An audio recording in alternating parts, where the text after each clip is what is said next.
On the 13th century steppe, the language of courtship was indistinguishable from the language of violence. A man didn't ask for a wife. He took her. The only difference between a bride and a piece of war booty was the amount of blood spilled to claim her. To understand the plague of sexual predation the Mongols unleashed, you have to grasp one simple truth. Where they came from, tenderness was weakness, and taking what you wanted was the only law. Before the empire, there was only the steppe, a vast killing floor, ruled by 100 warring tribes and governed by a single, simple truth. What you can take and what you can hold is yours. In this world, a clan's wealth was measured in three things: livestock to slaughter, horses to ride, and women to breed. They were resources, property. A walking, breathing utility valued somewhere between a strong mare and a patch of fertile grazing land. A woman wasn't the promise of a future. She was simply the raw material for making more warriors. This wasn't chaos. It was a calculus of power. The act of bride kidnapping was the brutal, accepted norm. You saw a woman you wanted, you gathered your brothers and you took her. If her men were too weak to stop you, she belonged to you now. It was that simple. Even the future Khan's own mother, Hoa Lun, was snatched from her Merkit fiancé by a young chieftain named Yesuge. This single act of sexual theft wasn't just a marriage. It was an insult that ignited a blood feud, a debt that the Merkits would wait decades to collect. This was the warrior's reality, a brutal algebra of power, practiced on a small scale, a personal transaction of violence, written into the DNA of their culture. But this is the crucial question. What happens when this algebra is given limitless power? What happens when the prize is no longer one woman from a rival yurt, but 10,000 from a fallen city? What happens when a tribal habit of abduction becomes an imperial doctrine of mass rape? The man who scaled this tribal brutality to an imperial doctrine was Temujin, the one they called Genghis Khan. He didn't invent the cruelty of the steppe. He perfected it. He weaponized it.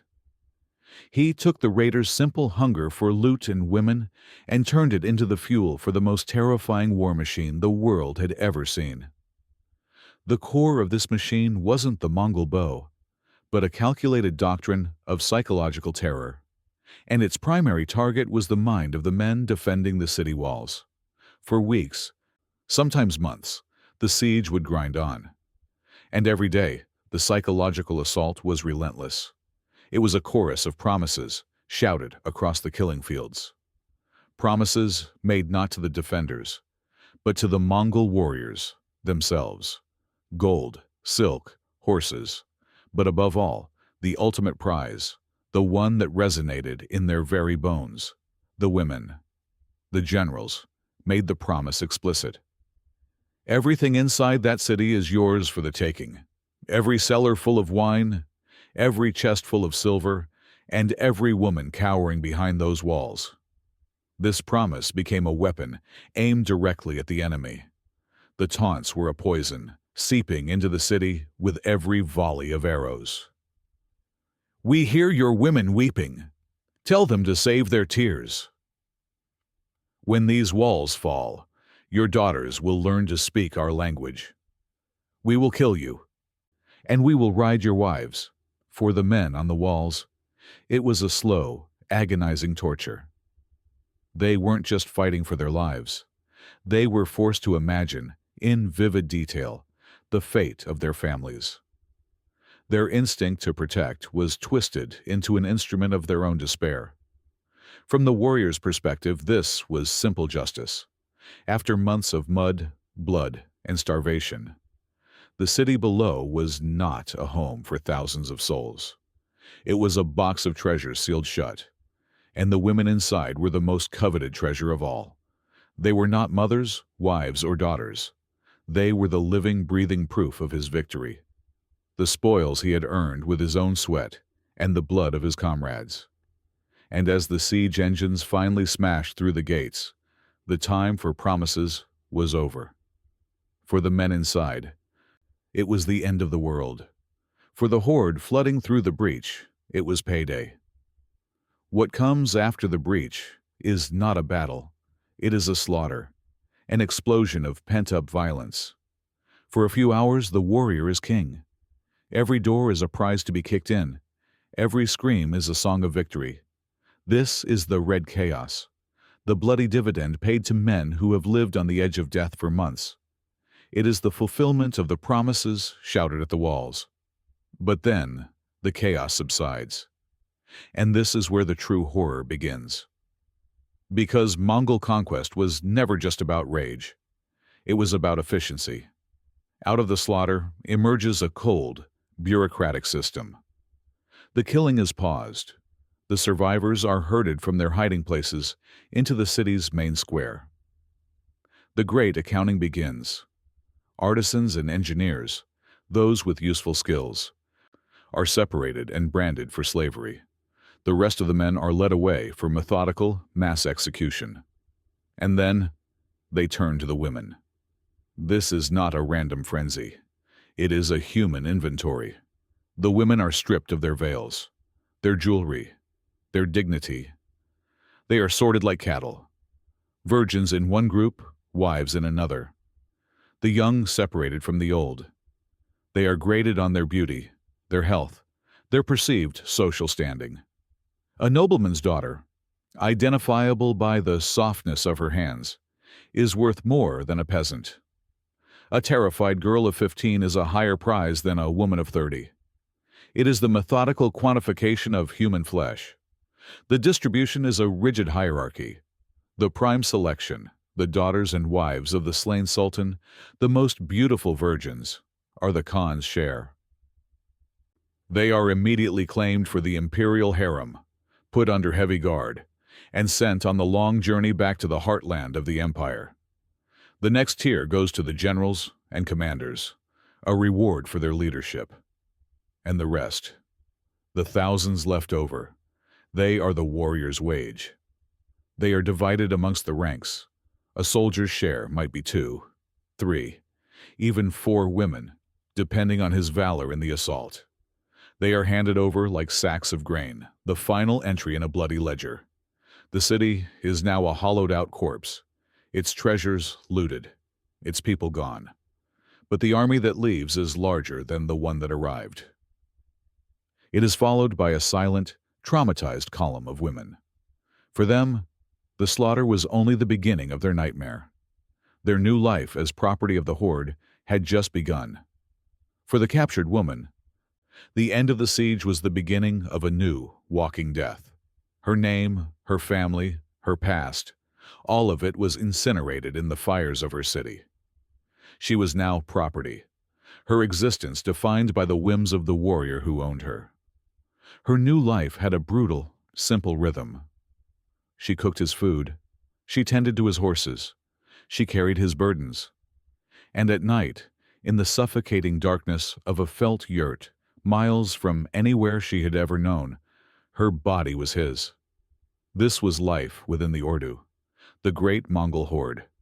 It wasn't just an army, it was a mobile nation of conquerors, a sprawling parasitic city on the move. And these women, stolen from a dozen different fallen kingdoms, became its lowest, most invisible caste. They were the silent, moving foundation upon which the empire was built, their subjugation a constant, living reminder of the warrior's power. Defiance was unthinkable. A misplaced glance could earn a beating. Refusal meant a quick, unceremonious death. And inevitably, the rapes resulted in pregnancies. This is the darkest gear in the Mongol war machine. The children born of this violence were not killed. They were kept. A male child, born of a Persian or a Russian mother, knew no other father than his captor, no other nation than the horde.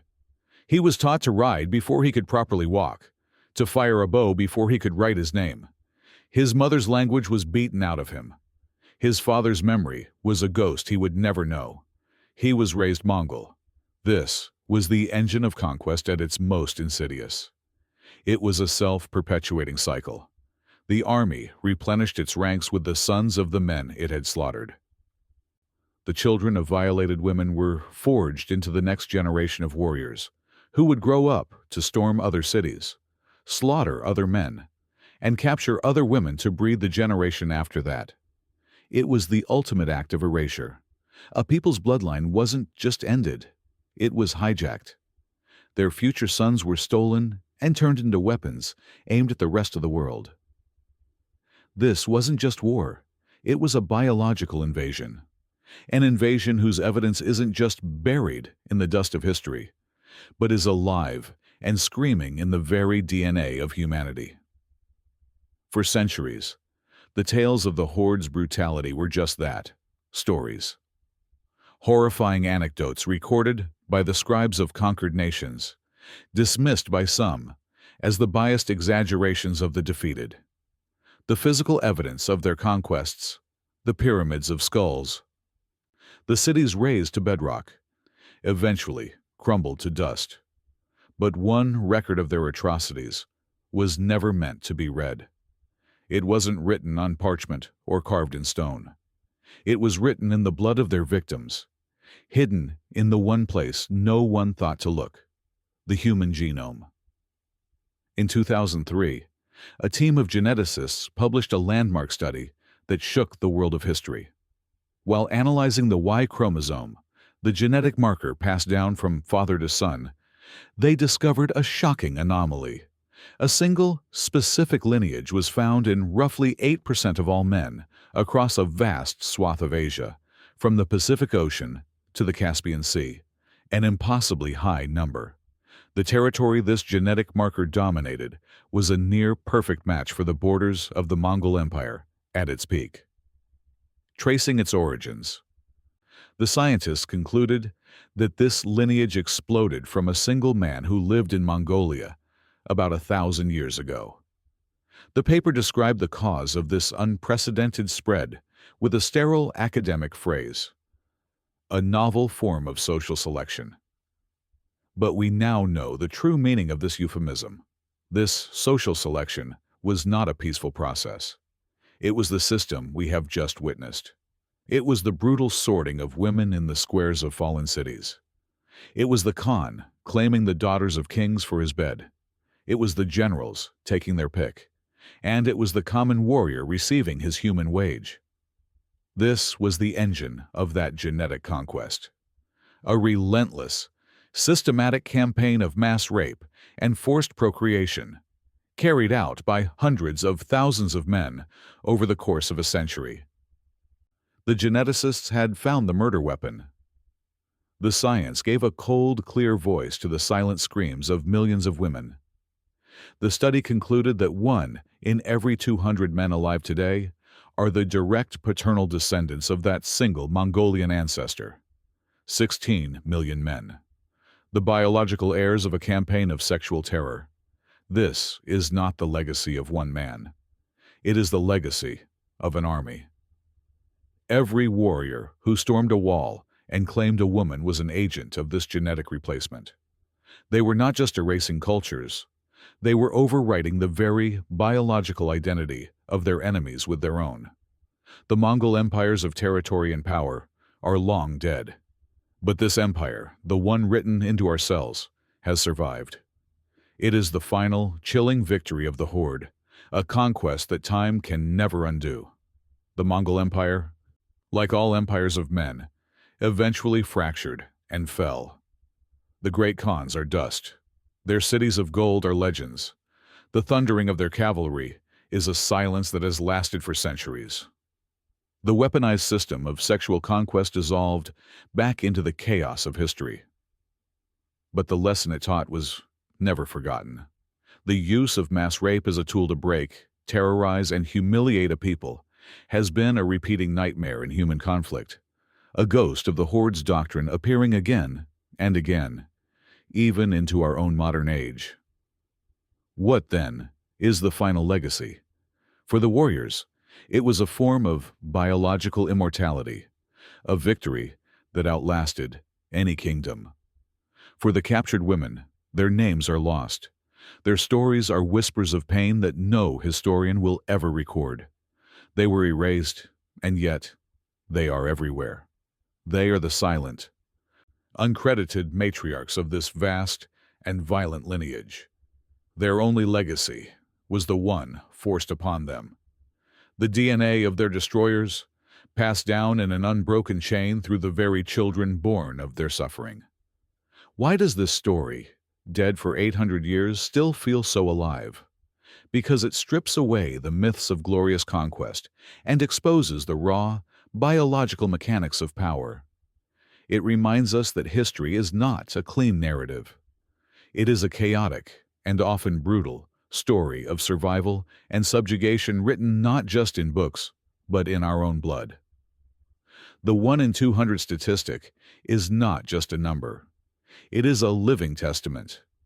The story of the Mongol horde is the story of a conquest so total it became a part of us. The millions of descendants are not a curiosity. They are walking monuments to an empire built on the wombs of the conquered. They are the final proof that the most enduring legacies are not carved in stone or forged in steel. They are carried silently and forever in the blood of our species.